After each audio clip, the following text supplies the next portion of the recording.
Our top story this hour: after UK, Bahrain has now become the second country in the world to have granted authorization of the Pfizer COVID-19 vaccine for emergency use.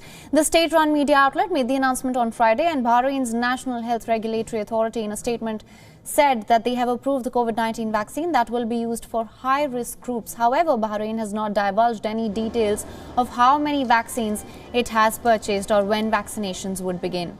Bahrain is a Middle East nation that regularly witnesses temperatures soaring above 40 degrees Celsius.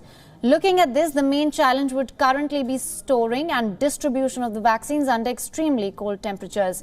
And the Pfizer vaccines need to be shipped and stored at ultra-cold temperatures of approximately minus 70 degrees Celsius.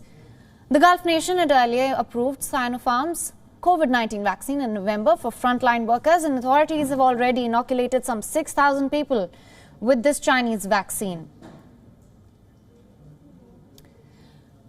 We are now being joined by Dr. Julian Tang, Honorary Associate Professor and Clinical Virologist, University of Leicester, UK. Thank you so much for joining us. Are there any details yet on when the vaccines would begin and the amount that has been purchased?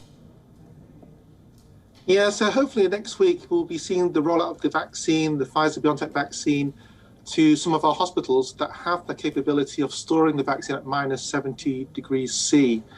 Because at the moment, the packages come in 975 vaccine boxes, and at the moment we don't have the authorization to split those boxes into smaller packages that can be distributed to care homes, for example.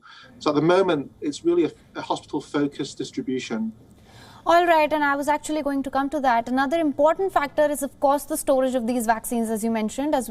Now, the Pfizer vaccines need to be shipped and stored at ultra-cold temperatures of approximately minus 70 degrees Celsius. What measures are in place for that? Yeah, so the idea of storing these large boxes of vaccines in hospitals is that they have these minus 70 freezers, at least some of them do. And then the idea is to then take out batches of vaccine to then administer to hospital patients and staff in those hospitals, so that the package can be used all in one go. You have to use the whole package within 5 days. So you have to vaccinate almost 1,000 people within 5 days before the vaccine actually goes off. All right, and as we mentioned earlier, the Sinopharm's COVID-19 vaccine had been approved in November for frontline workers. What can you tell us about that? Well, actually, I've not seen any data on the Sinopharm vaccine per se, but it sounds like it's a whole inactivated virus vaccine, and that can be stored at 4 degrees. But I've not seen any efficacy or safety data for that. But it sounds like the storage and distribution will be easier. All right, Dr. Tang, thank you so much for joining us with all those details. Thank you. Co-presented by Skoda. Simply clever.